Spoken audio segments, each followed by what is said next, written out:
Penjajahan Belanda selama 350 tahun di Indonesia telah memberikan kekayaan dan kemakmuran yang melimpah kepada negeri Belanda. Sebaliknya, rakyat Indonesia mengalami pemiskinan dan kemerosotan tingkat hidup yang semakin parah. Kepincangan ini amat menyentuh hati nurani segolongan cendekiawan dan pemuka masyarakat Belanda. Mereka mendirikan gerakan yang bertujuan mendorong pemerintahnya untuk membayar kembali hutang budi bangsa Belanda kepada bangsa Indonesia. Seorang reformis kolonial, C.H.T. van Deventer, menulis artikel In Eerschuld atau Utang Budi, karangan yang menganjurkan agar pemerintah Belanda mengembalikan sebagian dari keuntungan yang diperoleh dari Indonesia. Caranya ialah dengan mempergunakan sisa anggaran belanja sejak tahun 1876 sebesar 176 juta gulden untuk membiayai pembangunan ekonomi di Indonesia.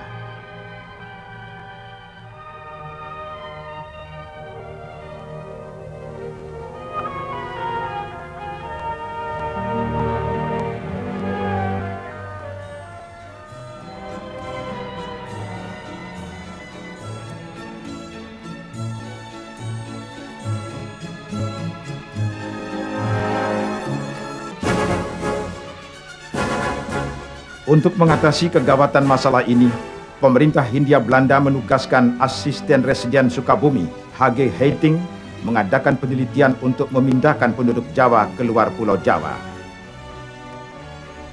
Pada tahun 1905, pemerintah menyiapkan koloni pertanian di bagian selatan Sumatera untuk pemukiman baru bagi penduduk Jawa yang bersedia dipindahkan.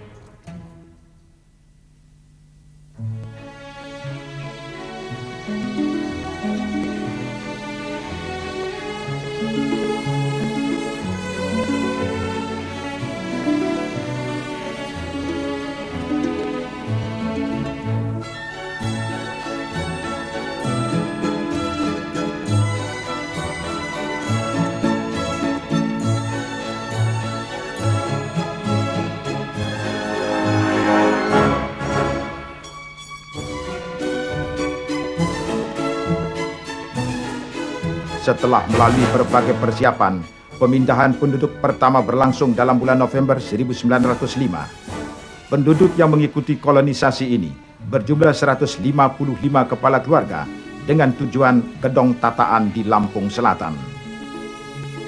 Berkat metode seleksi yang lebih baik serta persiapan lokasi pemukiman, jumlah penduduk yang mengikuti kolonisasi terus meningkat.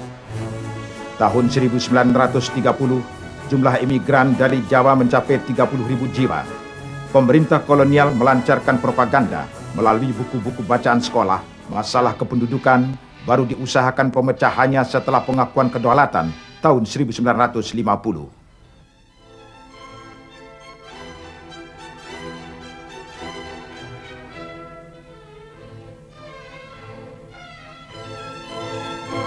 Pemerintah Republik Indonesia untuk pertama kali mengirimkan 23 kepala keluarga ke Lampung pada tanggal 12 Desember 1950. Hari ini kemudian diperingati sebagai Hari Bakti Transmigrasi. Dalam keadaan darurat, misalnya terjadinya bencana alam, pemerintah mengirimkan penduduk daerah bencana untuk bertransmigrasi, seperti letusan Gunung Merapi dan Gunung Agung pada tahun 1962.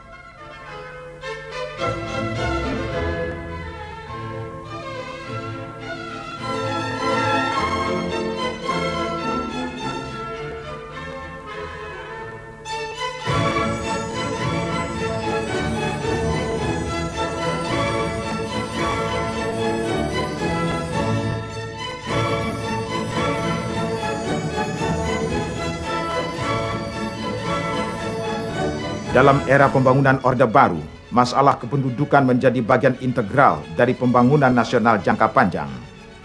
Pelaksanaan transmigrasi diatur dalam garis-garis besar haluan negara yang bertujuan meningkatkan kesejahteraan rakyat melalui penyebaran penduduk yang seimbang dengan pengembangan sumber daya alam.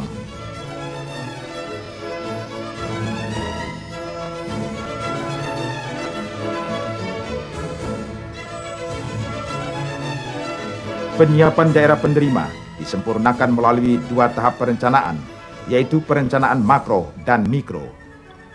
Persiapan daerah penerima bukan saja menyangkut lahan dan perumahan bagi para transmigran, tetapi juga penyiapan prasarana perhubungan, jalan dan fasilitas sosial.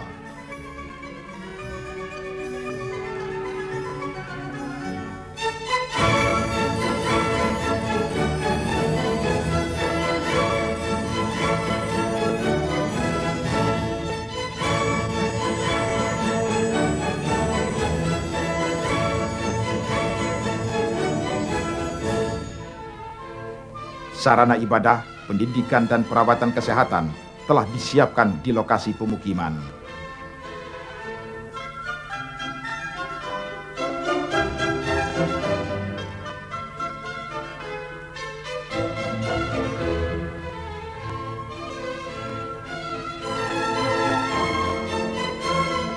Selama pembangunan jangka panjang tahap pertama, program transmigrasi telah berhasil memindahkan sekitar 1,4 juta kepala keluarga atau 7 juta jiwa dari Pulau Jawa, Bali, dan Nusa Tenggara Barat.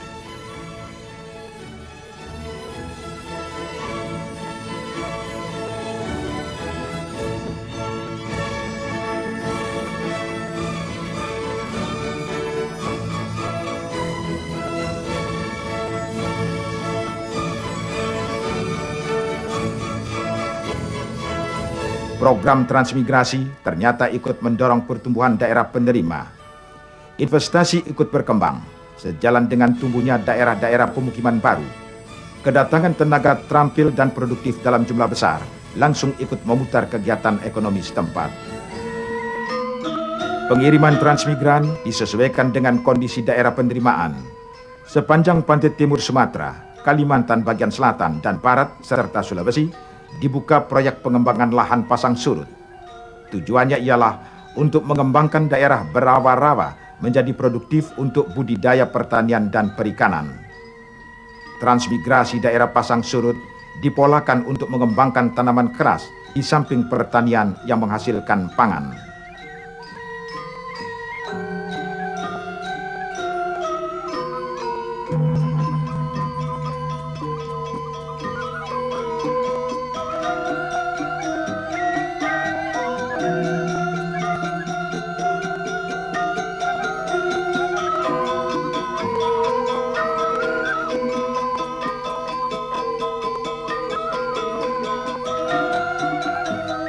Sejak Repelita III, pemerintah juga mendorong keikutsertaan transmigran swakarsa.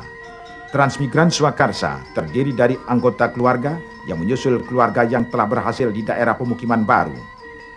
Pembangunan perkebunan besar di daerah Sumatera, Kalimantan, dan Irian Jaya menampung transmigran dalam sistem perkebunan inti rakyat atau PIR. Para transmigran ini menjadi petani plasma yang mengusahakan tanaman komoditi bagi perkebunan inti yang menampung hasil produksinya.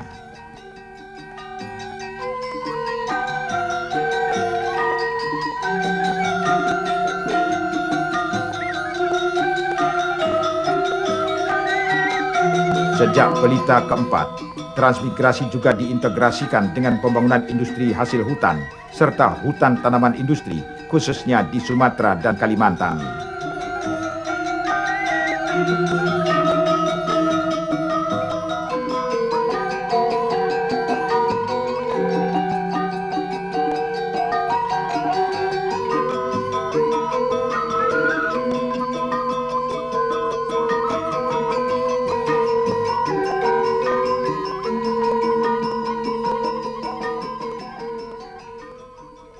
Pada tahun 1973, pemerintah mulai membangun jalan raya lintas Sumatera yang diresmikan pada tahun 1976.